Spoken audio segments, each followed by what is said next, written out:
ایلا، north Hampton, 12 اگست 2009۔ آج کا دن روشن اور گرم دن تھا، عام سا دن جیسے کہ عموماً ہوا کرتے ہیں۔ ایلا صبح سویرے اٹھ گئی، سب کے لیے ناشتہ بنایا، ان سبھوں کو اپنے اپنے کام پہ روانہ کیا اور دوبارہ کچن میں داخل ہو گئی۔ کھانا پکانے کی ترکیبوں والی کتاب اٹھائی اور آج کے لیے مینو کا انتخاب کرنے لگی۔ یہ کھانا تیار کرنے میں اسے کافی وقت لگ گیا۔ کام ختم کرنے کے بعد اس نے چینی کے برتنوں کو میز پہ سجایا، نیپکن وغیرہ ٹھیک ٹھاک کیے اور پھولوں کو ترتیب دے دیا، اور پھر اس نے اپنا سوٹ کیس اٹھایا جو وہ پہلے ہی تیار کر چکی تھی اور گھر سے باہر نکل آئی۔ باہر آنے کے بعد وہ شمس کے بتائے ہوئے قانون کو منہ ہی منہ میں پڑھتی چلی گئی۔ اپنے دل کے فیصلے پہ عمل کرنے میں کبھی دیر نہیں کرنی چاہیے۔ کیا میں اپنی پرانی زندگی میں کوئی تبدیلی لانا چاہتی ہوں؟ کیا میں اپنے آپ کو اندر سے تبدیل کرنا چاہتی ہوں؟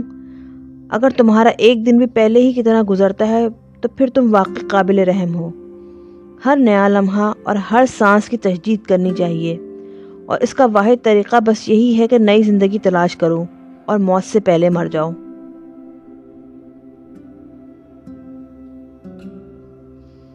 علاؤالدین، کونیا، اپریل 1248۔ میرا ذہن بری طرح چکرا رہا تھا اور میری سمجھ میں نہیں آ رہا تھا کہ میں لوگوں کے ساتھ کیا سلوک کروں۔ شمس کی موت کے 3 ہفتے بعد میں نے بڑی مشکل سے اپنی ہمتوں کو مجتمع کیا اور والد صاحب سے بات کرنے کا فیصلہ کر لیا۔ وہ لائبریری میں تنہا بیٹھے تھے اور قریب ہی آگ جل رہی تھی۔ وہ بالکل ساکت اور صامت تھے، جیسا کہ کوئی مجسمہ۔ آگ کی روشنی ان کے چہرہ منور کر رہی تھی۔ ابا جان، کیا میں آپ سے چند ضروری باتیں کر سکتا ہوں؟ دھیرے دھیرے ایک گہرے سمندر کی طرح وہ میری طرف مڑے اور خالی خالی نظروں سے میری طرف دیکھنے لگے۔ ابا جان، مجھے اندازہ ہے کہ شمس کے قتل میں آپ مجھے بھی ملوث سمجھتے ہیں، لیکن میں آپ کو یقین دلاتا ہوں کہ اچانک والد صاحب نے انگلی کے اشارے سے مجھے ٹوک دیا۔ میرے اور تمہارے درمیان اب کوئی بات چیت نہیں ہو سکتی۔ نہ میں تم سے کچھ سننا چاہتا ہوں اور نہ تم سے کچھ کہنا پسند کروں گا۔ انہوں نے چبا چبا کر جملہ مکمل کیا۔ ایسا مت کہیے ابا جان، مجھے کچھ وضاحت کرنے کی اجازت دیں۔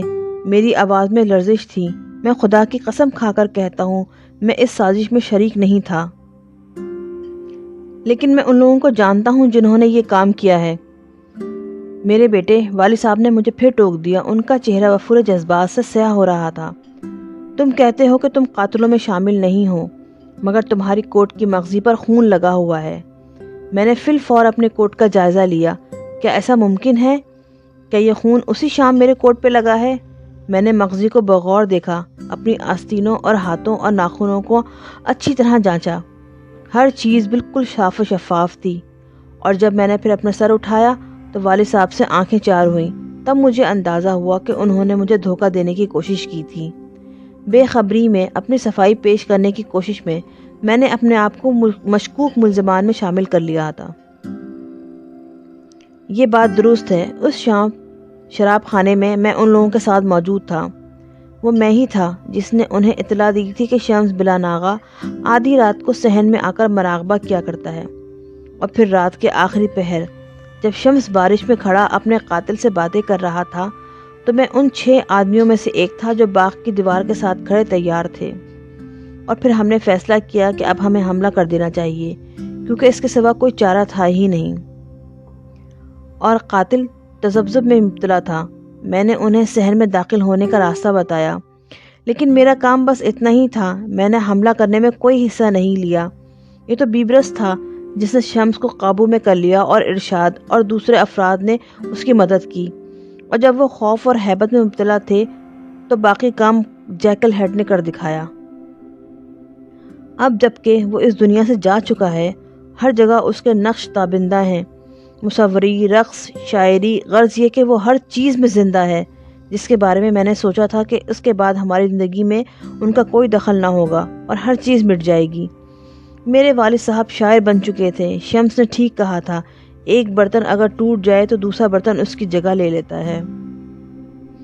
میرے والد صاحب شروع ہی سے بے انتہا نرم دل اور خوش مزاج واقع ہوئے تھے۔ ہر طبقے اور فرقے کے افراد کو گلے لگانا ان کا شیوا تھا۔ وہ صرف مسلمان پر ہی مہربان نہیں تھے، بلکہ عیسائی، یہودی، بلکہ لا مذہب اور بت پرستوں کا بھی خیال رکھا کرتے تھے۔ جب سے شمس ان کی زندگی میں داخل ہوا تھا معاشرے میں ان کا دائرہ کار اور بڑھ گیا تھا، یہاں تک کہ بالکل معمولی گرے پڑے افراد، شرابی، طوائف اور بھکاری سب کے سب ان کے منظور نظر بن گئے تھے۔ مجھے یقین ہے کہ اگر شمس کے قاتل بھی ان کے سامنے آ جاتے تو وہ انہیں معاف کر دیتے، مگر ایک بدبخت ایسا بھی ہے جس سے وہ کبھی محبت نہیں کر سکتے، اور وہ ہے ان کا بیٹا۔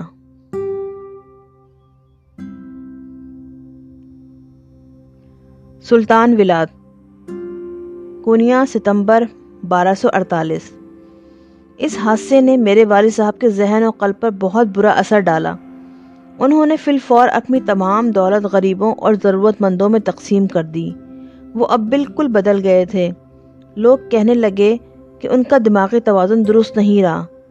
جب کوئی انہیں ٹوکتا کہ یہ کیا کر رہے ہو تو وہ عرب بادشاہ امراء القیس کا واقعہ بیان کر دیتے، جو عوام میں بے حد ہر دل عزیز اور مقبول تھا اور جس کی دولت کی کوئی انتہا نہ تھی۔ اس کے حسن کے بارے میں بھی زمین و آسمان کے قلابے ملائے جاتے تھے، مگر ایک دن اتفاقاً وہ اپنی بے عیب زندگی سے باہر نکل آیا۔ قیس نے ایک درویش کا چوغا زیب تن کیا اور تمام دولت لٹا دی، اور اس دن کے بعد سے دنیا بھر میں گھومنے پھرنے لگا۔ اگر میں نے ایسا کیا تو تم کو کیا نقصان ہو رہا ہے؟ والد صاحب نے کہا۔ شمس ہمیشہ کے لیے چلا گیا، اب میں بھی جا رہا ہوں۔ اب میں کوئی مقرر اور استاد نہیں رہا، اب میں خاک کا ایک ذرہ ہوں، میں فنا کی طرف جا رہا ہوں اور اسی میں میری بقا ہے۔ دوسرے روز ایک ادرک جیسے رنگ کے بالوں والا سوداگر آیا۔ یہ آدمی دنیا کا سب سے بڑا دغا باز اور جھوٹا مکار تھا۔ اس نے ہمارے دروازے پر دستک دی۔ اس نے کہا کہ شمس تبریزی کو اس وقت سے جانتا ہوں جب وہ بغداد میں رہائش پذیر تھا، اور پھر اپنی آواز کو سرگوشی میں بدلتے ہوئے اس نے قسم کھائی کہ شمس زندہ ہے اور خیریت سے ہے۔ اس نے ایک ہندوستانی آشرم میں پناہ لی ہوئی ہے اور ظاہر ہونے کے لیے مناسب وقت کا انتظار کر رہا ہے۔ وہ جو کچھ کہہ رہا تھا اس کا چہرہ اس کی جھوٹ کی غمازی کر رہا تھا، لیکن میرے والد صاحب سرسامی کیفیت میں مبتلا تھے۔ انہوں نے اس دغا باز سے پوچھا کہ تم اتنی اچھی خبر لانے میں کیا انعام چاہتے ہو؟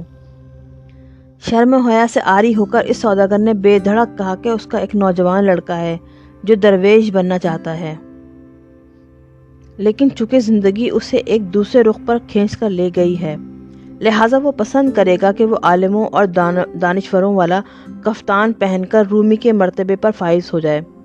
یہ سنتے ہی میرے والد صاحب نے اپنا مخملی کفتان اتارا اور اس کے حوالے کر دیا۔